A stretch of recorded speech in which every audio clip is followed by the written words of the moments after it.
কথাটি ছোট, মেসেজ অনেক বড় লুকিয়ে আছে। পারলে শেয়ার করবেন। সকলেই ভালো থাকুন, সুস্থ থাকুন। তাদের ভাগ্যটা এতই ভালো যে 4 জন বন্ধুর লটারিতে এক কোটি টাকা করে লেগে গেছে। মানে ধরুন আপনারা আর কি, এটা বিশ্বাস করুন। এই না, এই মাসটা হচ্ছে 10 জন বন্ধু এসেছে এই মাসে, তার মধ্য থেকে 4 জন রোজা করছে আর বাকি 6 জন দাঁড়িয়ে দাঁড়িয়ে। হ্যালো বন্ধুরা, আসসালামু আলাইকুম, গুড মর্নিং।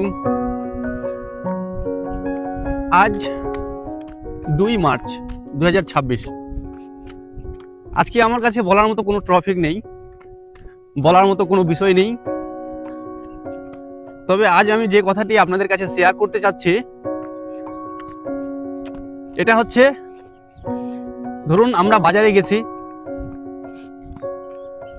ধরেন 10 জন বন্ধু মিলে বাজারে গেছি, তার মধ্যে 4 জন কি করলো, এখন বর্তমান সময়ে অনেকে করে না, টিকিট কাটতে যায় লটারি। 4 জন বন্ধু লটারি কেটে নিয়েছে আর 6 জন বলছে যে না, আমরা কাটবো না, কারণ লটারিতে কি লাগে কখনো। তো এখন ওই 4 জন বন্ধু যে লটারি কেটেছে, তাদের ভাগ্যটা এতই ভালো যে 4 জন বন্ধুর লটারিতে এক কোটি টাকা করে লেগে গেছে। মানে ধরুন আপনারা আর কি, এটা বিশ্বাস করুন যে লেগে গেছে। এখন 6 জন বন্ধু, ওরা যে 10 জন গেছিল, 6 জন ভাবছে রে, ওরা 4 জন কাটলো, 4 জনেরই লটারিতে এক কোটি করে লেগে গেছে। ইস রে, যদি আমরাও কাটতাম তাহলে হয়তো আমারও লেগে যেত। মানে 4 জন আফসোস করতেছে, দুঃখ প্রকাশ করতেছে।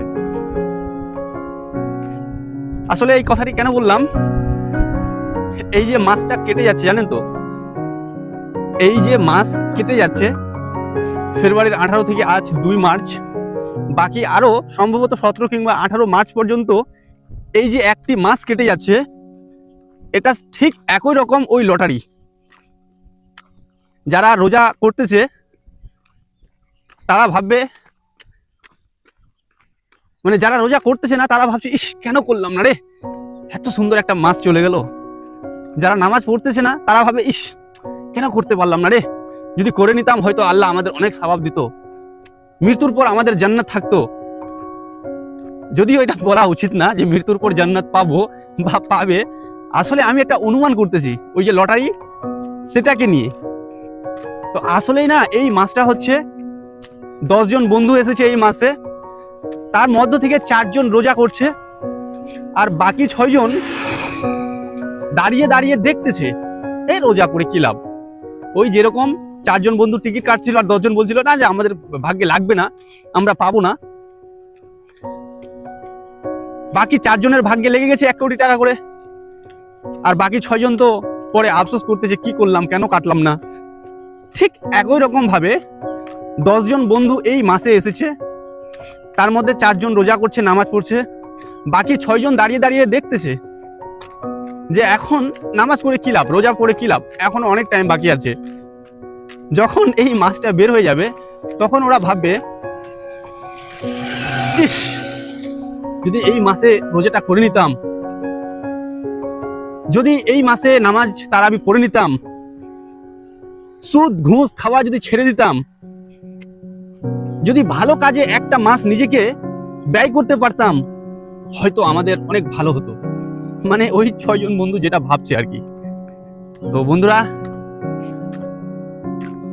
জানি না আপনারা কে কি বুঝলেন। ছোট্ট কথাটি ছোট, মেসেজ অনেক বড় লুকিয়ে আছে। পারলে শেয়ার করবেন। সকলেই ভালো থাকুন, সুস্থ থাকুন। আল্লাহ আমাদের সবাইকে বোঝার তৌফিক দান করুক। আসসালামু আলাইকুম।